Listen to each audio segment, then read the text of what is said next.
Scripture every Sunday. Amemfanya kama Biblia. Kila Sunday Gachagua akienda kwa kanisa akosi kuhubiri Ruto.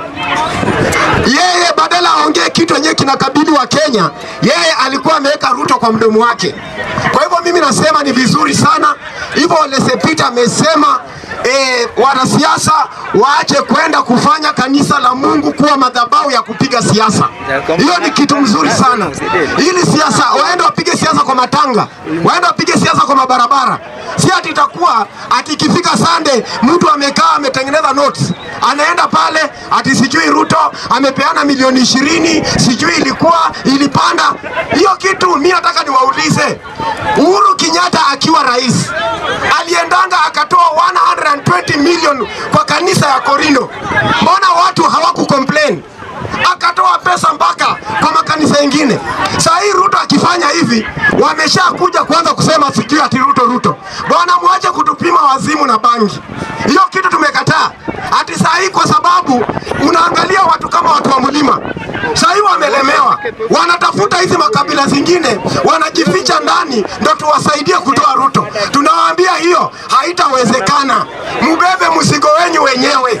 Sisi tumekataa. Hatutatumiwa kama toothpicks.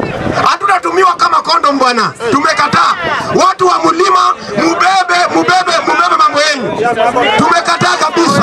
Kwa hivyo ile kitu mimi nasema hivi.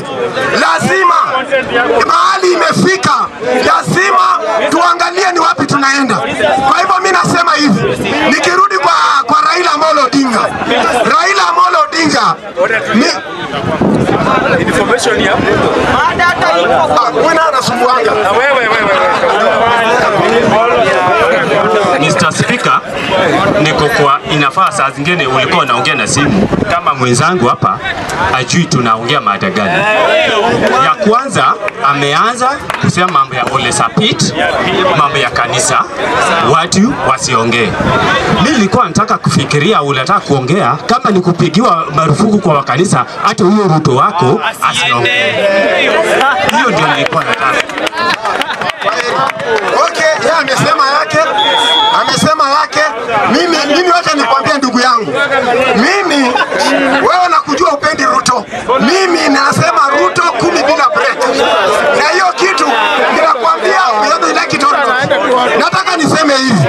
Mimi siwezi jibu hiyo kwa sababu huwezi kuja unaona. Nataka niseme hivi. Mimi ile kitu nasema yenye Raila Amolo Odinga amesema ni ukweli. Maana mimi nasikia ati Gen Z ndio walikuwa wanataka kutoa Ruto kwa serikali. Na ukiangalia ni majeshi.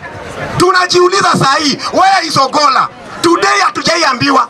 Kwa nini Ogola anakuja na uwawa alafu tunakuja naanza kuona vitu zingine? Kwa hivyo hapa kulikuwa na siri fiche.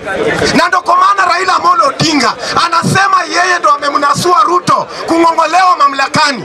Maana ukiangalia enzi ya Moi akiwa ameingia kwa mamlaka, amechukua upande wa Kenyatta. Tunaona Njonjo ndo walipanga mipango ya kutoa Moi kwa serikali. Same Gachagua amerudi kutoa Ruto kwa serikali. Na ndio wana tulimtoa mapema. Na ndio kwa maana mimi nasema Wakenya tuache kufichwa. Tuambiwe ukweli. Gachagua alikuwa na mpango ya kutoa Ruto kwa serikali, lakini yeye akabaki ametolewa. Kwa hivyo mimi nakwambia Gachagua, ile kitu yenye iko hatutakubali kufunikwa macho sisi. Hii ni ukweli kabisa.